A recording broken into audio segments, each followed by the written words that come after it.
Greetings, YouTube. Some of you will remember this chair my wife and I bought. It is from a schoolhouse, and it's about 80 years old apparently, and it's got this, country home pattern on it. I'm not sure if we're keeping that, but the base is a little on the small side, and it was originally bolted to a floor, so I want to expand that slightly and make it a little bit higher because it's a little bit the low side. So I've got myself a square piece of 2x12, which I am going to sand and then perhaps finish, and then bolt on the seat, or rather the base. So we're at the first stage right now, and apparently Spam has come to join us, which is just going to be sanding the block of wood.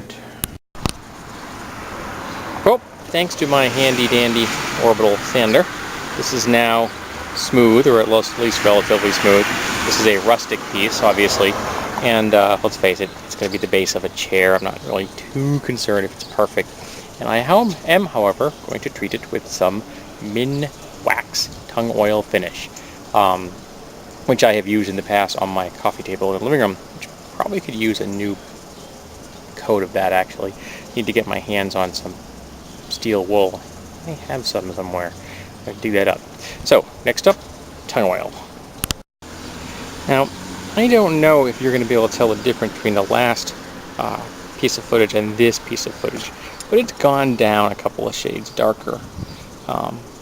So it looks a little bit better than it did, and it's got some tung oil on there, so it's going to have a little protection from moisture and such in case somebody spills some coffee on the floor, that kind of thing.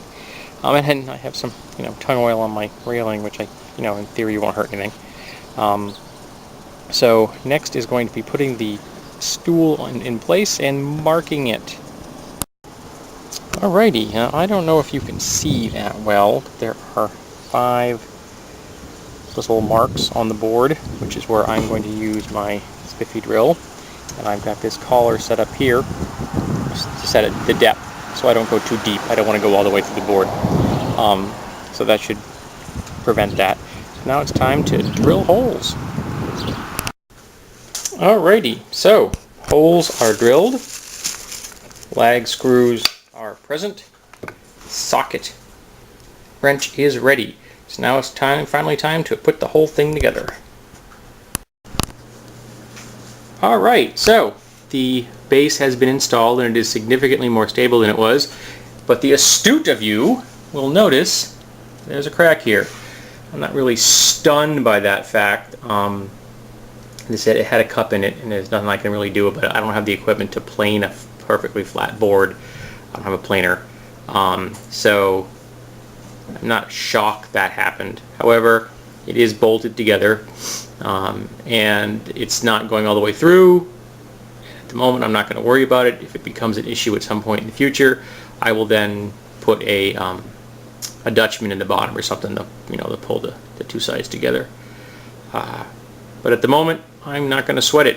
It now is stable, safe to sit on, and I still haven't decided if I like that pattern or not. Well, I guess we'll find out in the future. Yeah, it's easy to take off. But it now functions as a stool, and the person sitting in it is not going to fall over. Yay for stability.